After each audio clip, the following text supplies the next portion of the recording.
So now I'm recording the session, so we're good to go. If you got any questions for me, like I said, either hop in. It could be all ready. I'll go over some stuff again.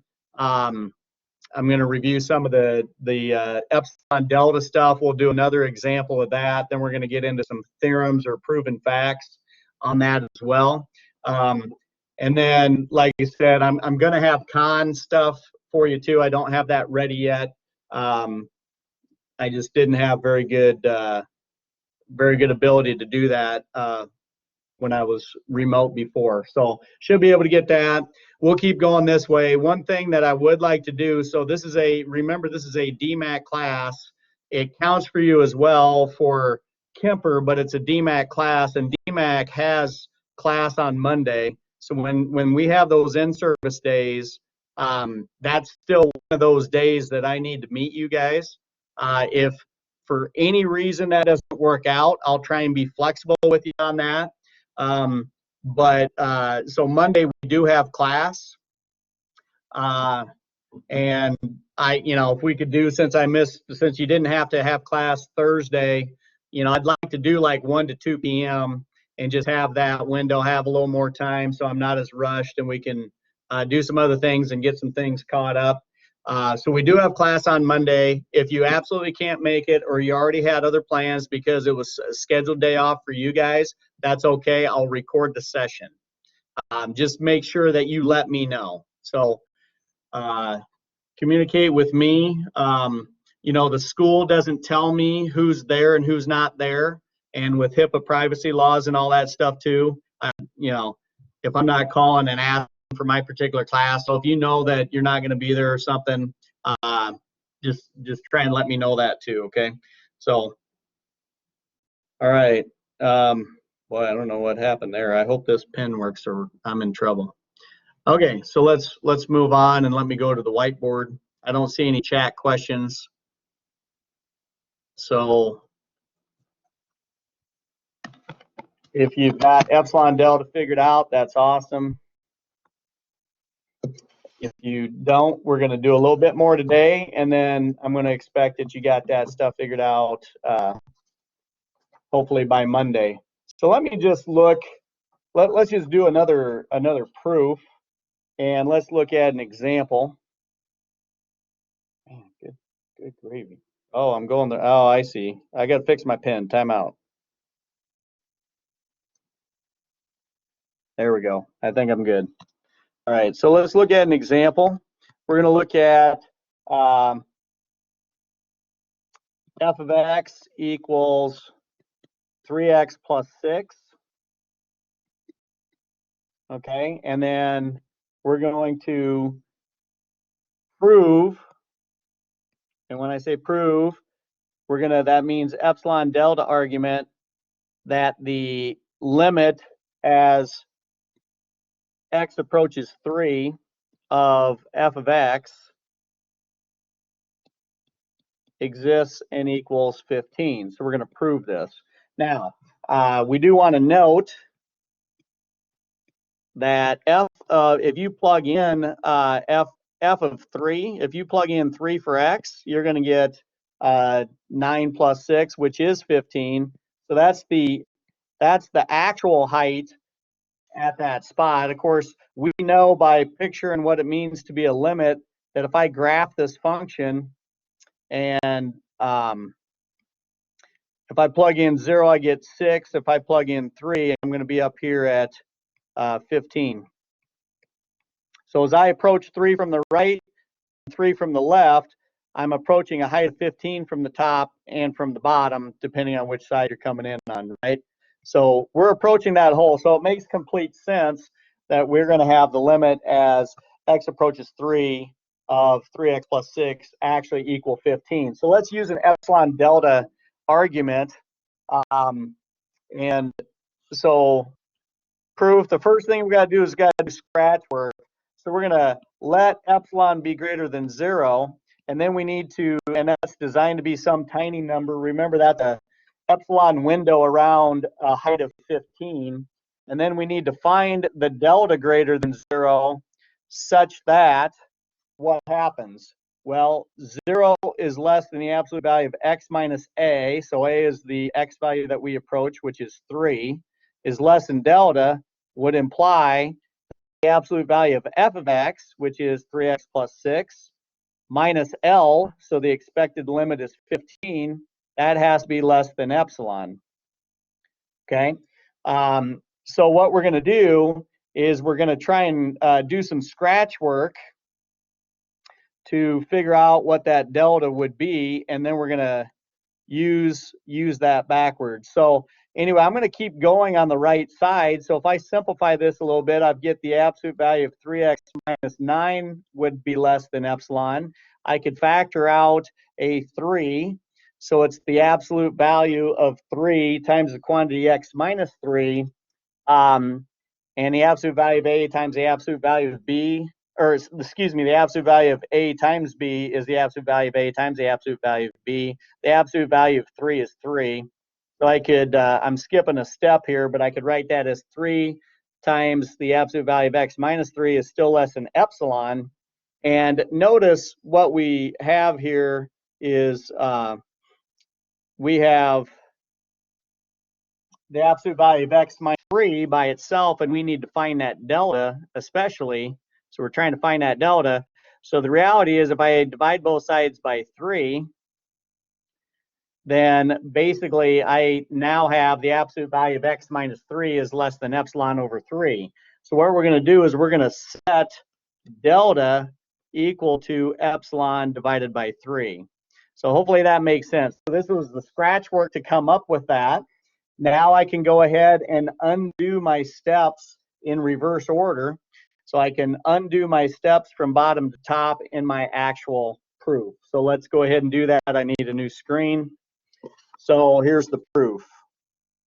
Whoa, let me erase that and go back to a different color. All right, proof, PF for proof. Let epsilon be greater than 0. We need to find a delta greater than 0. Excuse me, timeout. Proof. We remember this is the let set. We already did the scratch work. So let epsilon be greater than 0. And since we found the delta, we're going to set delta equal to epsilon over 3. Okay. And then when I do that, then we have 0 is less than the absolute value of x minus 3 is less than delta, implies that the absolute value of x minus 3 is less than delta because I'm just taking the right side of this inequality. Okay, I can just take this side of it. Anyway, but instead of delta, delta actually equals epsilon over 3. So basically I take the right side and I replace the delta with epsilon over 3. Okay, because that's what delta equals. And then what does that imply? That implies that 3 times the absolute value of x minus 3 is less than epsilon, which implies that the absolute value of 3 times quantity x minus 3, once again, I'm working backwards here, is less than epsilon, which implies that the absolute value of 3x plus 6, excuse me, no, I'm skipping a step here. 3x minus 9, the absolute value of 3x minus 9, sorry, I didn't need that. Let me just come over here. That imply, let's just go up here. So that implies the absolute value of 3x minus 9 is less than epsilon, which implies the absolute value of 3x plus 6 and then minus 15 is less than epsilon, and that's what we needed. So therefore, the limit as x approaches 3 of that f of x, which is 3x plus 6, exists and equals 15. Okay, so that's an example of using in section 1.5, using the formal definition of limit to prove that a specific limit for a function. Once again, what do I expect you to be able to do? If I gave you a quiz that had a line and limit as x approaches a specific value for any given line, I expect you to use epsilon delta to come up with the proof that that's actually the limit. Okay, and then what we're going to do, so this is basically page 41. This stuff was all based on the limit from page 41, the box, blue box for definition of the limit of the function, and how we use that. So no matter how small the epsilon, so once again, let me go back and draw this out and kind of zoom in a little bit. We had 0.6, right? So basically we had this, and no matter how small the epsilon window you had around 15, a height of 15 for when equals 3 for this function, no matter how small of an epsilon window, so this would be 15 plus epsilon, 15 minus epsilon, you could pick epsilon to be any tiny number. But when we reverse map that, notice that there's actually a little more slant. So what we have to do then is, with our delta window down here, we have to have delta window inside of there. Why isn't that drawn? So 3 plus delta to 3 minus delta, or 3 minus delta to 3 plus delta, such that every x value in here stays in that corridor. No matter how small of an epsilon you give me. Sorry, that's all supposed to be inside the red. Okay, not a very good drawing there. But anyway, the biggest such delta that we can have is actually 3 plus epsilon over 3 and 3 minus epsilon over 3. That's the biggest window that we have around x equals 3. That would allow every single x value to be mapped to a height that's inside this vertical epsilon window. So that's kind of what that goes. So the steeper the line that we have, boy, this is not wanting to draw today. The steeper the line, the more narrow we have to be here for that vertical window to map back. So we have to divide it down when the line is steeper. In other words, if the slope of the line is bigger, we're going to have to divide by more. So the question might become, well, what do we have in general? And by the way, once again, I'm assuming that nobody has questions on that, but you got to get to the point of doing those on your own. So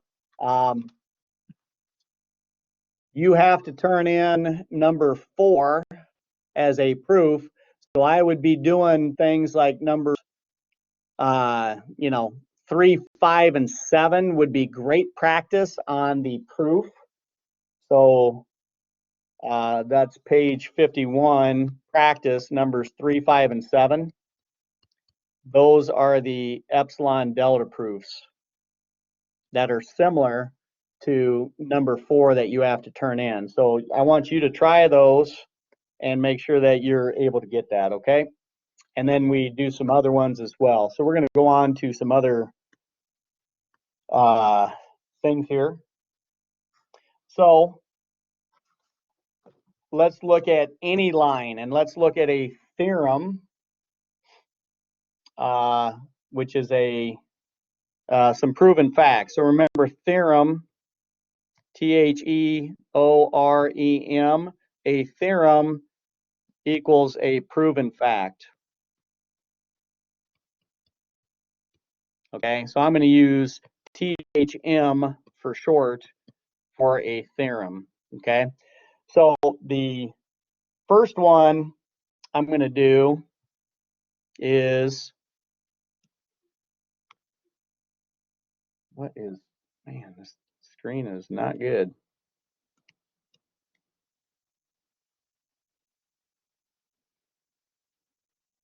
I don't know if I don't have that screwed tight or what.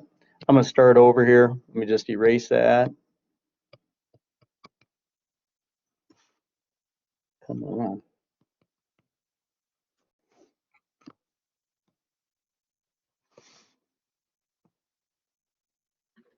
Hi, having technical issues. Whoop. I don't want to share the camera. All right, share my blank board. You didn't even see me, did you? All right, here we go. Let's look at one.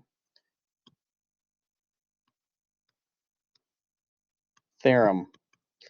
Okay, I'm going to look at if f of x equals c, where c is just some constant number, f of x equals c, then the limit as x approaches any value a of f of x is going to exist and equal c.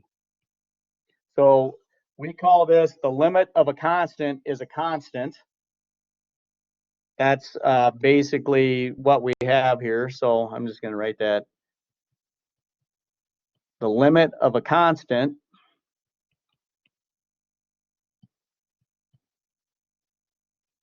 is the constant.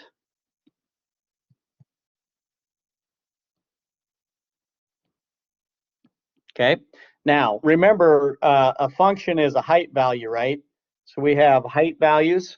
So I'm gonna prove this. So proof.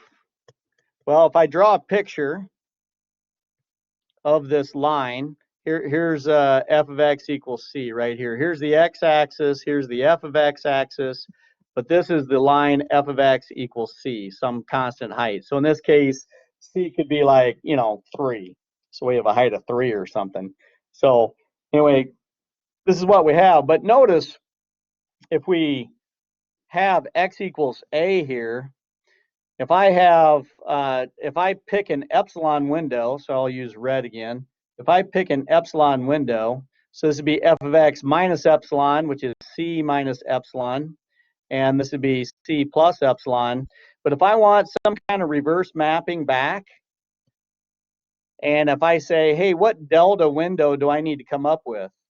Well, a plus delta to a minus, or a minus delta to a plus delta. What x's would actually fit in this window? But notice that every single x in here would actually be that constant height c, where also we know that this is above c and this is below c, but since every single x value in here works, ultimately what we can say is any delta works. Any delta works. I don't care how big of a delta you pick. It could be 1, it could be 1,000,000.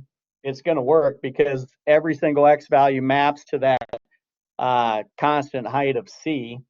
And so anyway, once again, the theorem here, hopefully that makes sense to you.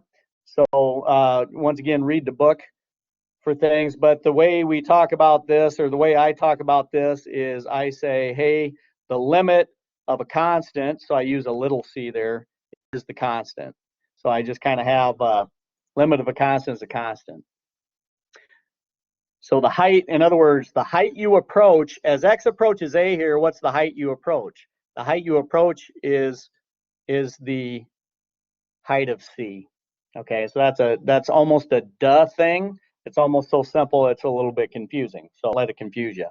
Now we use letters c and k for constants. So let's look at another theorem. Once again, a proven fact. The limit as x approaches a from both sides of some constant k times f of x is going to actually equal that constant k times the limit as x approaches a of f of x.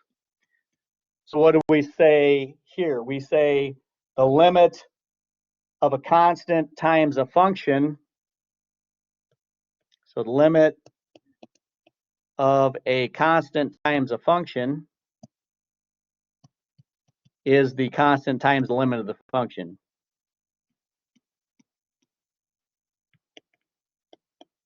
So is the constant times the limit of the function.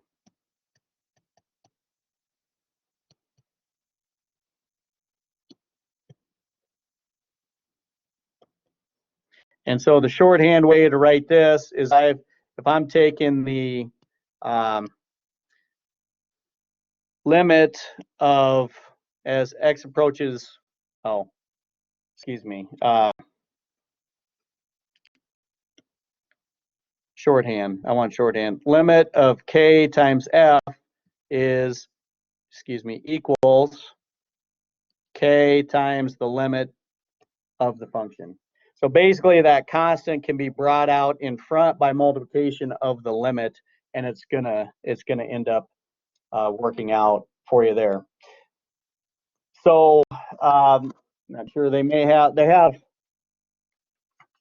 proofs of some of this stuff in here. This is all stuff that I've proven, things like that, but we've got some different things here. I'm not going to prove all of these things, but we will prove one. We have another theorem that's called the identity. Again, this is a duh thing, the identity. The limit as x approaches a of x exists and equals a. And so if you think about this, as x approaches a, what, you know, that's this one. As x approaches a from both sides, what does x approach? Well, duh, it approaches a. So once again, this is a duh theorem, but we can go through the process. And if you're looking at f of x equals x, this is the identity line through the origin, right? If I have a here, you know, what height am I approaching? Well, this is f of x equals x, so f of a equals a, right? So the limit as x approaches a from both sides on the x-axis also, you know, the height approaches a on both sides up there as well. So that's the identity function, and you know, hopefully that makes sense. Okay, so now I'm gonna prove in general for a line. Okay, so this is a theorem. The limit as x approaches a of mx plus b. So y equals mx plus b, or f of x equals plus b is a line, right? So the limit as x approaches a of mx plus b actually equals ma plus b. So in other words, when x approaches a, since it's a line, it's really nice, we could actually just plug that in, and then we have m times a plus b. So let's prove this thing. First of all, I'm going to draw a picture of this. If I have any line, and here's a, you know, what's the limit going to be that I approach? Well, if this is f of x equals mx plus b for the line, really all we need to do to figure out that height is plug in a, right, to your function. So that L, the limit is ma plus b. So ma plus b is actually going to equal your limit L. Okay, so let's prove this. Proof. Let epsilon be greater than 0.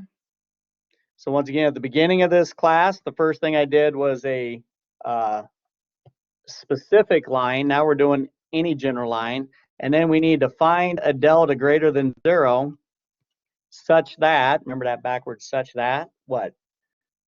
0 is less than the absolute value of x minus a is less than delta, implies the absolute value of f of x, which is mx plus b, minus L, which we said was ma plus b, would be less than epsilon. Less than epsilon, okay? So, man, doing this is just kind of choppy on this writing. So what I'm going to do is I'm going to continue working with the right side. So what does that imply? Well, this is going to be this is going to add the opposite here. So I'm going to try and show this with a different color. I'm going to add the opposite of everything in there. Well, if I do that, we know that the plus b and the minus b cancel. And so this becomes then the absolute value of mx minus ma is less than epsilon, right? And so then that implies the absolute value of m times the quantity x minus a is less than epsilon, which implies the absolute value of m times the absolute value of x minus a is less than epsilon. Now I got a question for you. Can I drop these absolute value signs like I did when it was a 3?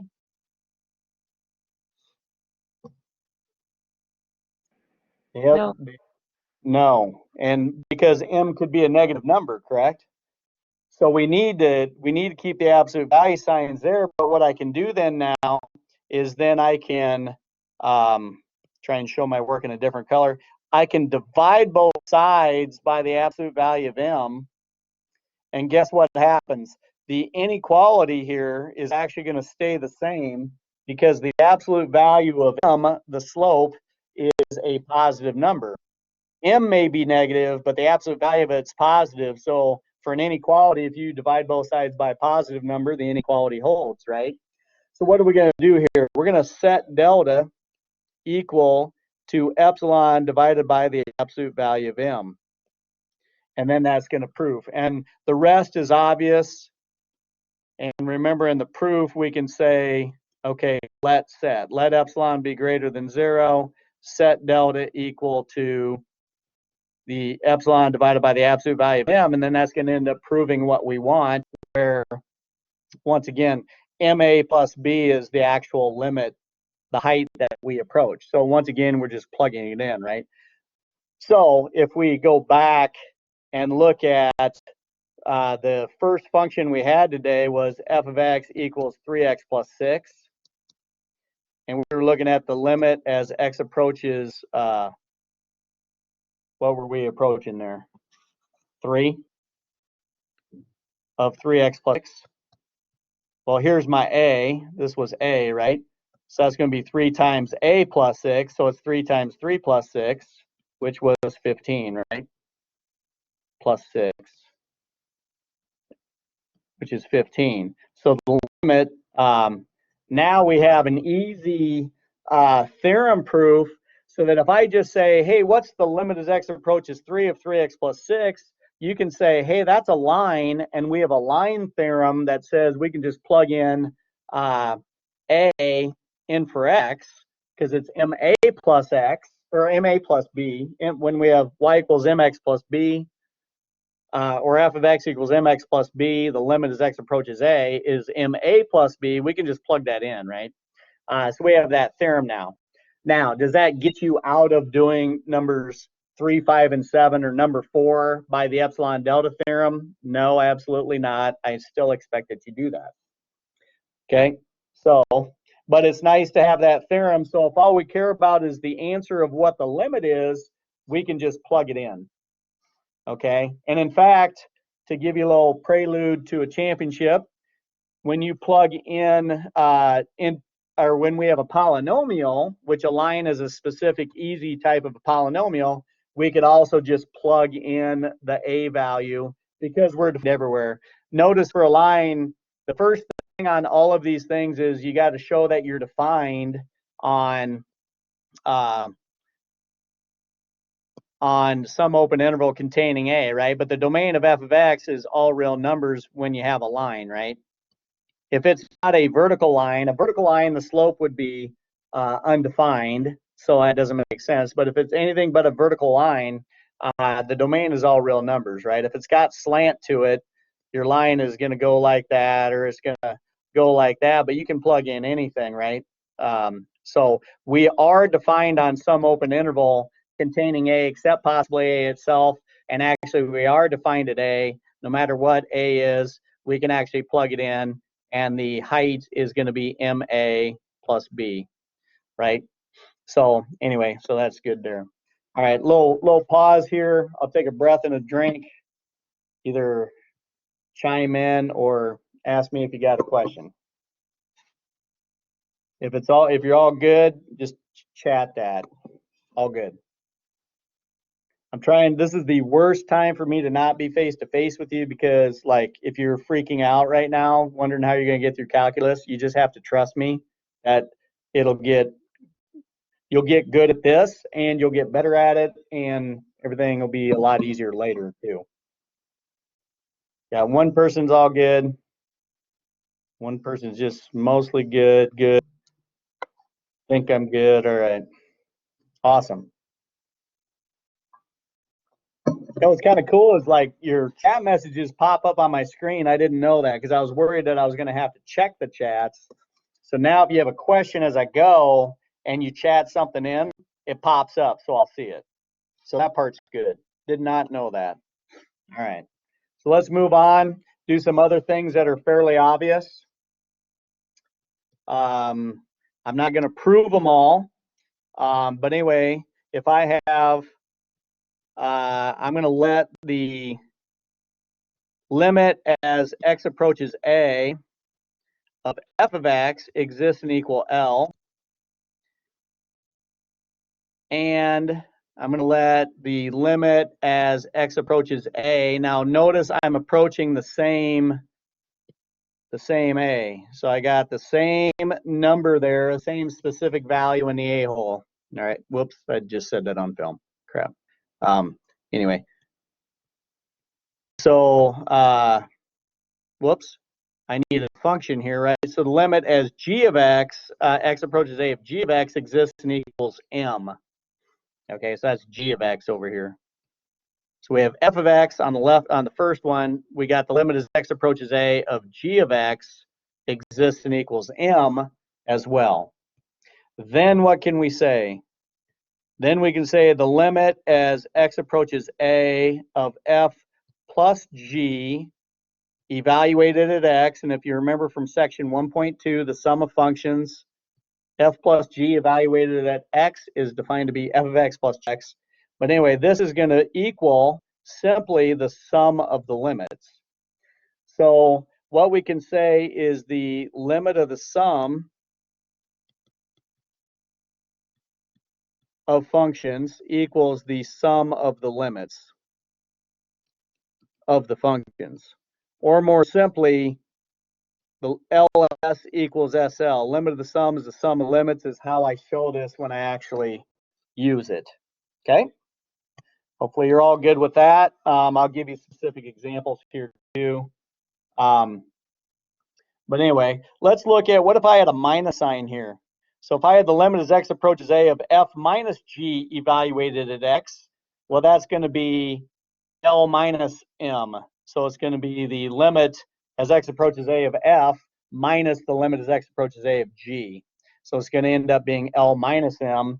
And so I can say the limit of the difference equals the difference of the limits. And that's limits there. And of course, that's LD equals DL. Okay, limit of the difference in limits. That's a theorem in a shorthand way that if you ever use it, you can show me that that's what you use. All right, so